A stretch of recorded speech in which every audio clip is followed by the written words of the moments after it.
Estamos de regreso, gracias por seguir en sintonía. Vamos con nuestra primera entrevista del día. Está con nosotros Trajano Vidal Potentini, presidente de la Fundación Justicia y Transparencia, con quien tenemos muchos temas de qué hablar, sobre todo del tema de la reforma policial que ha estado en la palestra, luego de que en apenas semanas varias personas hayan terminado muertas en destacamentos a manos de agentes policiales y nuevamente estemos discutiendo qué pasa con esta institución en nuestro país. Trajano, bienvenido, un placer tenerte con nosotros. Muy buenos días, Caminero, Geraldino, y a ti, Laura, pues siempre complacido de participar en este espacio pues tan visto.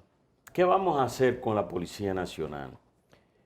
Nosotros el presidente decía ayer que no tiene una varita mágica para arreglarla. Es correcto. Y por eso nosotros reiteradamente, porque no es un tema de 2 días, hemos venido diciendo que la Policía Nacional es la que tenemos, es la que pagamos, y que la misma, por lo que son sus raíces, si se quiere cultural, de esa reminiscencia del trujillismo, como un cuerpo represivo, que es en principio el objetivo, debe ser refundada desde cero.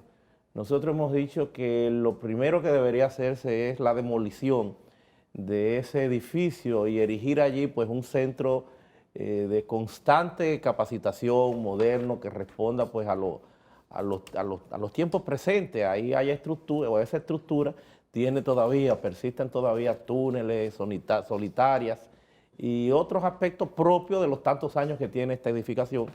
Y allí pues entonces preparar en valores, en derechos humanos, en capacitación de relaciones humanas, esa tecnificación que necesita este cuerpo del orden. Y lo peor aún es que aún reconociendo que es consubstancial con el ser humano, es inherente, es propio de los seres humanos, lo que es el delinquir, lo que es el acometer delitos como se ha evidenciado, de torturas y demás en los diferentes cuarteles, cómo se deja arrastrar esto, cómo se deja llevar esto al plano político, que es lo que se está evidenciando ahora mismo en el Congreso, cómo el gobierno asume este tema y cómo arrastran a una institución, es un manejo torpe, a una institución como la policía, a ese proceso, porque ¿qué le corresponde al jefe de la policía como gerente de todo este aspecto? No hacer causa común con estos temas, actuar en consecuencia a partir de una comisión. Recuerden ustedes que las comisiones anteriormente siempre tenían un ministerio público y eran, qué sé yo, diversas. Suspender, someter, llevar a la acción de la justicia a estos individuos que han consternado al país con una barbaridad como la que se ha dado y que sirve de vergüenza incluso a nivel internacional para nosotros. Y vamos a ver ahí cómo viene un informe del Departamento de Estado ya para el próximo año, donde va a recoger todas estas barbaridades y nos pondría a nosotros como uno de los países que más violan el tema de los derechos humanos y la consecuencia de eso. Ya no hay, creo que había una disposición establecida que en cada destacamento había un representante de la Fiscalía. Ya no existe eso. Hay fiscales, pero no en cada destacamento. El tema logístico de los de Procuraduría General de la República. Pero, por ejemplo, cada destacamento, por ejemplo, si citamos el NACO, no es cada destacamento, porque es un destacamento. El NACO debe tener un ministerio público, pero no está 24/7 como diríamos. Fíjate en el escenario en que se da esto, ya en la noche, no se tiene un fiscal ahí previsto, y parecería que los fiscales, por el tema logístico, se han apartado de muchos de estos aspectos y no tienen entonces cómo dar el sello distintivo de esa judicialidad, o más que todo de esa constitucionalidad que hay que darle al apresamiento, al seguimiento de estos temas. En sentido general, porque también se habla de reforma policial y se ha asumido casi como un concepto difuso en cuanto a su naturaleza y en cuanto a las acciones que hay que tomar. ¿Cuáles deberían ser las medidas más urgentes que se supone que la comisión recomendó y que entregaron una serie de informes en el mes de diciembre y sin embargo no se han implementado? Lo cierto es que en la República Dominicana somos expertos en diagnóstico, pero todo parece indicar que hay un círculo vicioso y que falta ese sello distintivo que se llama voluntad política para empezar a implementar una serie de acciones, sobre todo aquellas que son más urgente. Por eso yo digo, nosotros tenemos la policía que pagamos, bajo los niveles de miseria, de no mejorar las condiciones y calidad de vida de estos miembros. Tú no puedes esperar mucho, pero hay aspectos urgentes que tú tienes que considerar en esa necesaria tecnificación. ¿Qué es lo primero que hay que hacer? La depuración. Organizar, estructurar el que este cuerpo del orden pues no tenga ese sentido, si se quiere, de violación a lo que es el tema de la función pública, donde se utilizan de carácter privado. Entonces tú tienes que recoger los agentes, tú tienes que ver con lo que cuesta.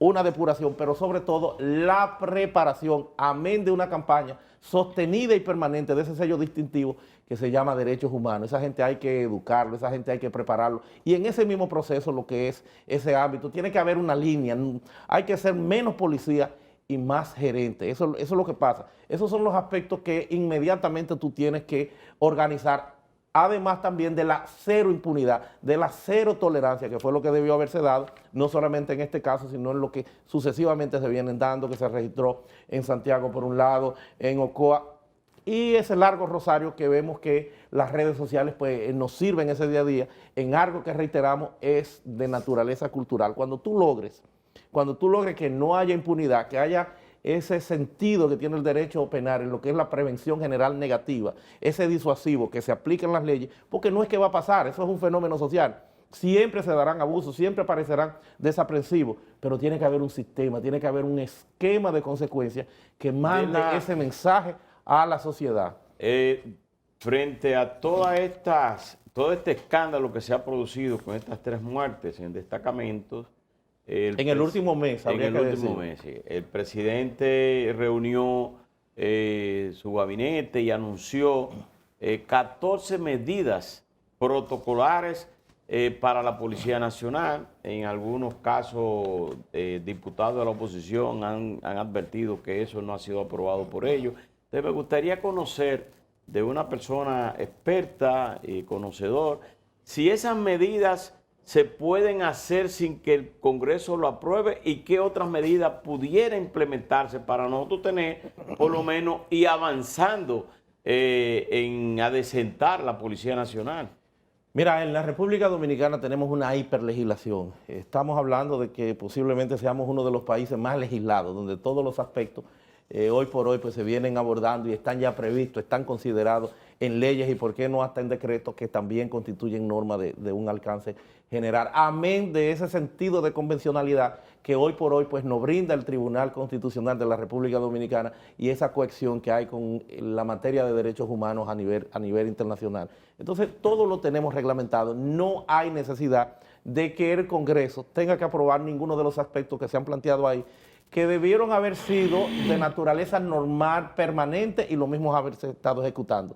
Una de las medidas es que van a preparar, que van a tecnificar, que van a entonces no tiene ningún sentido porque son propios, son particulares de lo que es ese entorno administrativo que debe verificarse. Por eso yo digo que hay que ser menos policía en este escenario y posiblemente más gerente. Se necesita esa visión, se necesita esa observación propia de lo que es el componente constitucional, el neoconstitucionalismo, el Estado social y democrático de derecho. Por eso tal vez tú tendrás que buscar personas nuevas. Ya los tiempos de interrogar con un palo en la mano, incluso a partir de la emergencia del propio Código Procesal Penal, son otros, tienen que ser superados porque hay una prueba que es la que va a ponderar, a evaluar un juez y que tiene que no tener contaminación alguna. Entonces son aspectos en lo que hay que avanzar. Por eso yo lamento que pese a que el presidente de la República, algo que yo suscribo porque yo también soy pro reforma, el presidente de la República decía que era un presidente que quería que lo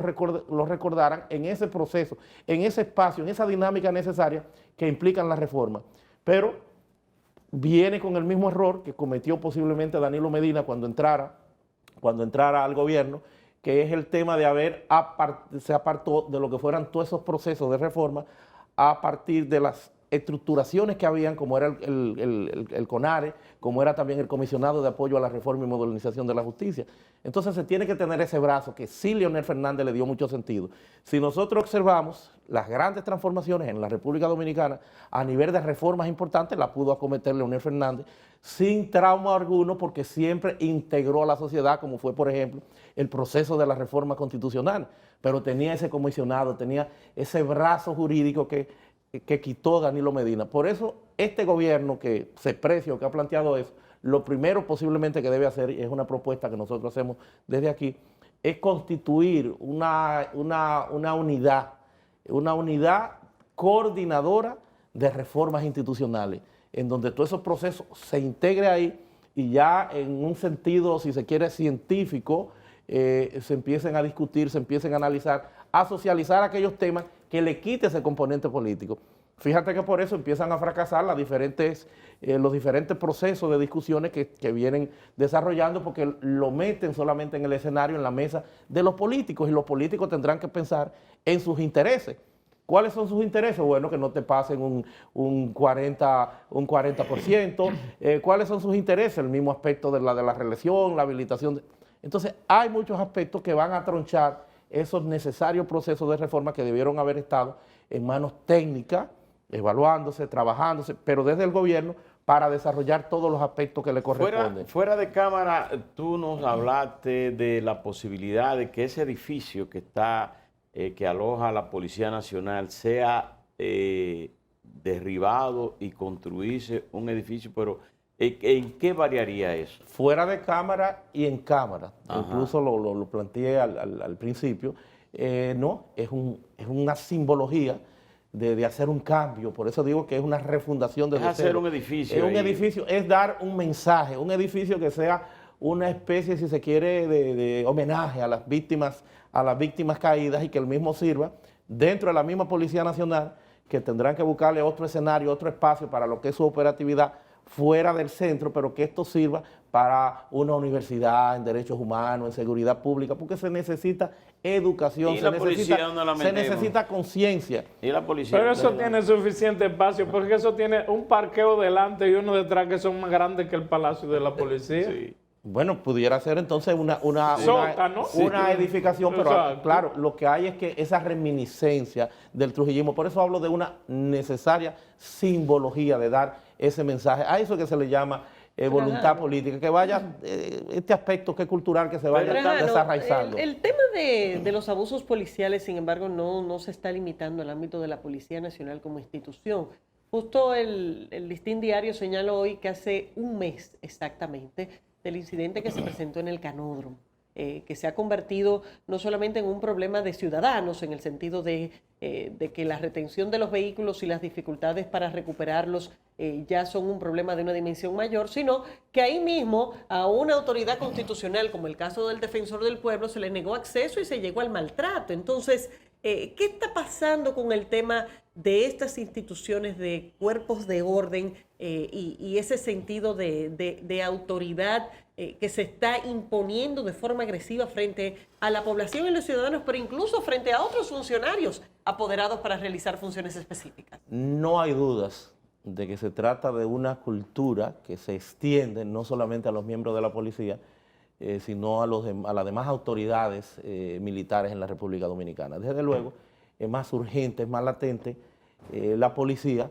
dada esa connotación que tiene como órgano constitucional de ser uno de los garantes, algo que de hecho hay que decir que le queda grande, uno de los garantes de la temática de la seguridad ciudadana. Y digo que le queda grande por el enfoque que tiene pues esto en su entorno de fenómeno social y que debe ser encarnado a partir de políticas públicas por parte del gobierno. Entonces eso se extiende al resto de los cuerpos armados, porque es la misma base, ese trujillismo que tenemos y que es hoy por hoy lo que trae pues el que tengan esa jefatura, ese poderío.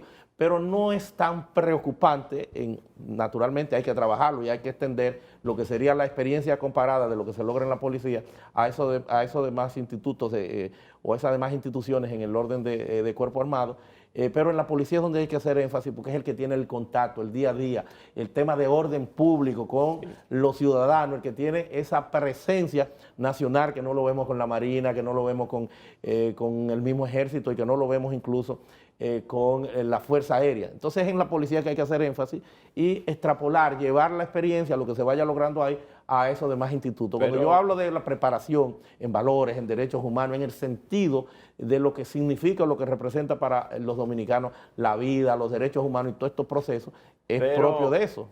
Sin dudas que la Policía Nacional ha perdido la confianza en una población que se irrita de cualquier forma de intervención con los agentes policiales.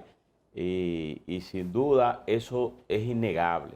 Y además la brutalidad de algunos agentes policiales y es por lo que estamos tratando esto de forma directa. Ahora, también debemos revisarnos como sociedad, porque tenemos una sociedad violenta, donde ciudadanos son intervenidos de cualquier manera y le entran a galletas, se fajan a la trompada con las autoridades.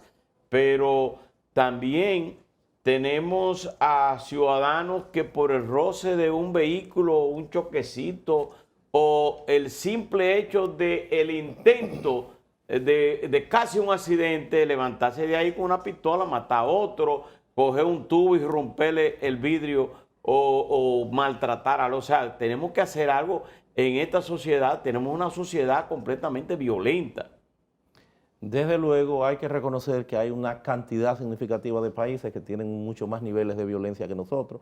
Hay que reconocer también que la violencia como tal y la delincuencia es un fenómeno de naturaleza social, un fenómeno social y que siempre va a estar presente, que no sería tanto el problema, sino la labor que tiene que hacer el gobierno a nivel de políticas públicas, a nivel de diagnosticar, a nivel de tener voluntad política para afrontar y para atenuar los niveles de todos estos aspectos que se están dando. Por eso nosotros tenemos que reiterar el tema de la preparación, campaña cívica, la concientización y sobre todo el mensaje con lo que es esa prevención general negativa a la hora de tu mandar. De mi parte, por última pregunta. Ese disuasivo. De mi parte, por última pregunta. ¿Es posible refundar una policía donde un jefe de la policía, que no tengo que mencionar, dice que en un mes basta para que un jefe de la policía sea multimillonario, mientras un policía gana entre 15 y 20 mil pesos?